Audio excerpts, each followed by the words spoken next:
მართლობითი სისტემის კარკასული რგოლის საგანგაშო ნიშნული. დღეს როგორც არასდროს მივიღეთ ის სოციოპოლიტიკური რგოლი, სადაც გზავნილი არის ერთადერთი. ხალხს მოსახლეობას არანაირი უფლება პროტესტის აღარ აქვს. თუ სისტემას დაუპირისპირდები ერთი მოქალაქე ან ურიცხვი, ამას უკვე მნიშვნელობა აღარ აქვს. ეს კინ დემოკრატიის შუქურა იყოს, კინ დიქტატორულ რეჟიმთა ზონა. ყველაზე დიდ და მდგრად კავშირშიც კი ხალხის საპროტესტო რაოდენობა ყოველთვის საგანგაშო მდგომარეობას ქმნიდა. ან მოსახლეობის ხმას ითვალისწინებდნენ, ან მმართველობითი სისტემის წარმომადგენლები დიპლომატიურ გზებს ეძებდნენ დიალექტიკის ფორმას ხალხის მასასთან. და დღეს რაც ვიღებთ ყველგან ძლიერ მმართველობით სისტემას, იყოს ეს დემოკრატიული შუქურები თუ დიქტატორული ზონები. მასშტაბები განსხვავებულია, მაგრამ კონტენტი ერთია.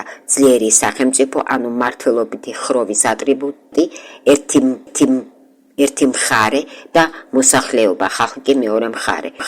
ვიღებთ სოციოპოლიტიკური წყობის დიპლოს სიმფეზიას, სადაც მოსახლეობა სისტემას ჭირდება, რადგან ის არტერია სოციოპოლიტიკური ეგზისტენციის, მაგრამ თუ სისტემას ემუქრება ეს ძალა, მაშინ ის არაფერია, უუფლებო ცარიელი ადგილი.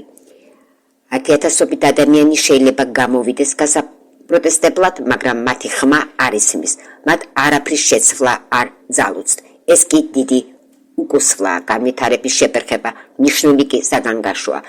სადღაც 10,000 ხმა, სადღაც 1000 და სადღაც ერთი ხმის დადგუნდა, ჩახშობა დანაშაულია კაცობრიობის წინაშე. მამოძრავებელი ღერძი, კაცობრიობის მოსახლეობა, ხალხი და არა ძლიერი მმართველობითი სისტემები, სადაც მოსახლეობა, ხალხი დაუცველია. ეს კი განუვითარებლობის რეგრესის სამარცხვინო ლაქაა კაცობრიობის.